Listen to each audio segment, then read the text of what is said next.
오늘도 새벽 예배를 드리게 하신 하나님께 감사와 찬송과 영광을 올려드립니다. 우리 다 함께 사도신경으로 신앙 고백하신 후에 찬송가 175장을 부르신 후 마태복음 25장의 말씀을 읽으신 후 오늘 말씀을 듣도록 하겠습니다. 마태복음 25장에는 열처녀 비유, 또 달란트 비유, 또 인자가 모든 천사와 함께 올 때에 대한 내용으로 이루어져 있습니다. 저는 오늘 1절로부터 13절의 말씀 열처녀 비유를 통해서 하나님의 은혜를 받도록 하겠습니다. 오늘 본문에 보면 예수님께서 두 부류의 사람들을 가리켜 말씀하시는데요. 한 부류의 사람들은 슬기로운 자들이다. 다른 부류의 사람들은 미련한 자들이라고 말씀하셨습니다. 그렇다면 예수님께서 미련한 자, 어리석은 자들이라고 평가하신 5 처녀들은 어떠한 사람들이었습니까? 먼저 준비가 부족한 사람들이었다. 신부 10명 모두 신랑이 너무 늦게 오니까 기다리다가 피곤해서 졸았습니다. 5절 말씀을 보면 신랑이 더디오므로 다 졸며 잘세 말씀합니다. 신부 10명 다 등은 잘 준비했습니다. 기름도 준비를 했습니다. 그러나 5명은 신랑이 아주 늦게 올 것을 대비해서 충분한 기름을 준비하지 못했습니다. 오늘 본문은 예수님의 재림을 비유를 설명하는 교훈의 말씀입니다. 신랑 되신 예수님께서 재림하시는 곳을 준비하라고 하는 귀한 말씀입니다. 준비하되 기름을 충분히 준비하라는 것입니다. 예수님께서 2000년이 지났는데도 재림하시지 않고 있습니다. 그러므로 지금은 예수님께서 참 늦게 재림하시는구나 모두 다 알고 있습니다. 신랑을 기다리던 처녀들이 졸며 잤다는 말은 그만큼 예수님의 재림이 오래 지연되고 있음을 말씀하고 있습니다. 하지만 여기에서 졸고 잔 것에 대한 책망이 없습니다. 이것은 큰 문제가 되지 않습니다. 예수님의 재림이 늦다 보니 우리들도 예수님의 재림에 대해서 깜빡깜빡 잊어버리는 경우가 있습니다. 인간의 연약성 때문입니다. 그러나 가장 중요한 것은 늦은 것에 대비해서 기름을 충분히 준비해야 한다는 것입니다. 그렇다면 기름은 무엇을 의미할까요? 성령을 말씀합니다. 등은 성도들의 외형적인 신앙의 모습을 상징하지만 기름은 외형적인 신앙생활을 유지하게 할 뿐 아니라 불타오르게 하는 성령을 상징합니다.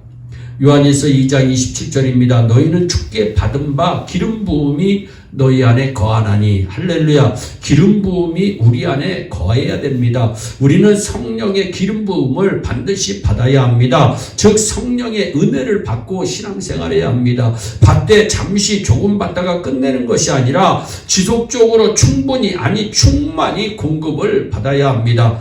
에베소 5장 18절입니다. 성령의 충만함을 받으라. 여기서 충만을 받으라고 하는 말씀은 명령형입니다. 받아도 좋고 안 받아도 좋은 그런 선택이 아니라 반드시 받아야 신앙생활 잘할 수 있다고 하는 말씀입니다. 그러므로 충만을 받으라는 동사의 시제는 계속형입니다. 계속적으로 받아야 된다는 겁니다. 어제 받은 것으로 그치는 것이 아니라 오늘 또 새롭게 받으면서 계속적으로 신앙생활 해야 한다는 말씀입니다. 한순간에 받는 것으로 끝나서는 안 됩니다. 일시적으로 받는 것으로도 끝나서는 안 됩니다. 계속적으로 받아야 하는 것입니다. 여러분, 자동차가 움직이기 위해서는 계속 기름을 공급받아야 합니다. 아무리 좋은 차라고 하더라도 기름이 없으면 그 차는 움직일 수가 없습니다. 소용이 없습니다. 우리는 한번 은혜 받고 끝나서는 안 됩니다. 계속 성령의 은혜로 불타올라야 합니다. 처음 믿을 때는 뜨고 어떤 사람들이 여러분 조금 신앙생활하고 난 뒤에 식을 경우들이 있습니다. 성령의 은혜를 지속적으로 받지 않았기 때문입니다. 예수 믿는 사람은 경건의 모양도 필요합니다. 등도 필요합니다. 그러나 그보다 더 중요한 것은 경건의 능력입니다. 이 경건의 능력은 성령의 은혜에서 나오는 것입니다. 디모데전서 3장 5절입니다. 경건의 모형은 있으나 경건의 능력은 부인하는 자니 이 같은 자들에게서 네가 돌아서라. 성경은 분명히 우리에게 말씀하고 있습니다. 둘째는 이 어리석은 미련한 신부들은 너무 늦게 깨달았습니다. 드디어 신랑을 맞으러 나오라는 소리가 들립니다. 졸고 있던 10명의 처녀들이 깨서 신랑을 맞으러 나가려고 하는데 기름이 다해서 등불이 꺼져갑니다.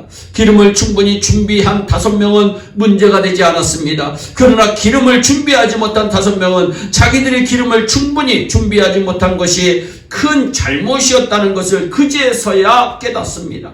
그래서 빌려달라고 하지만 거절을 당하고 맙니다. 많은 사람들이 알고는 있습니다. 알고 있는 사람은 준비를 당연히 해야 하는데도 그러지를 못하는 아주 잘못된 습성이 우리 인간에게 있습니다. 시험 보는 학생도 미리미리 준비를 해야 하고 신앙생활도 미리미리 준비를 해야 합니다. 예수님의 재림 역시 미리미리 준비를 해야 합니다. 지금은 내가 바쁘니 내가 퇴직하고 나서 예수를 잘 믿을 겁니다. 지금은 내가 젊은데 늙고 난 뒤에 예수 믿고 교회 다니겠습니다. 지금 대강 신앙생활하고 애들이 다 크고 출가시키고 난 뒤에는 열심히 신앙생활하겠습니다. 그러나 뒤에 후회하는 사람들이 참으로 많이 있습니다.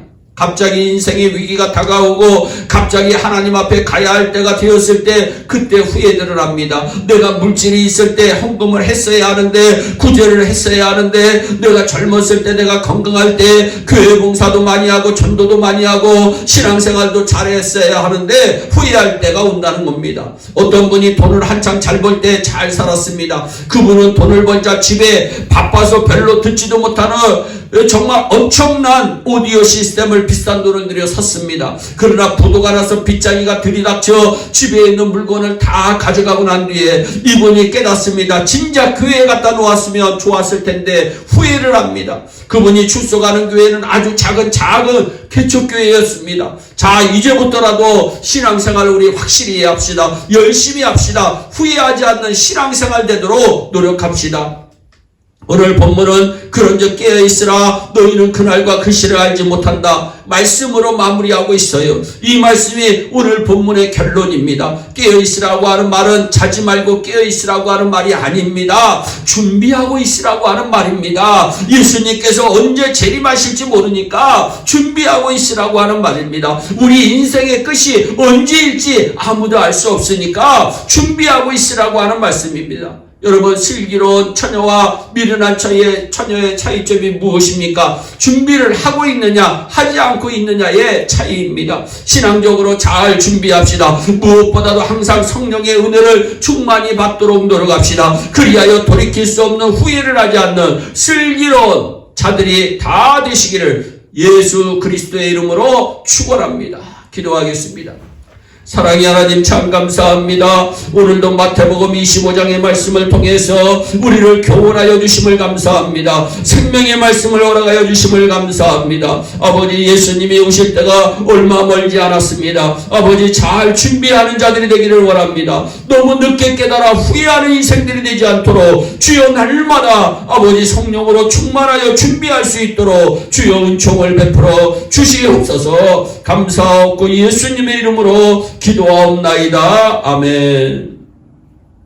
우리 다 함께 주기도문으로 예배를 마치시고 각자 개인 기도하신 후에 오늘도 주 안에서 승리하는 복된 하루 되시기를 바랍니다. 감사합니다.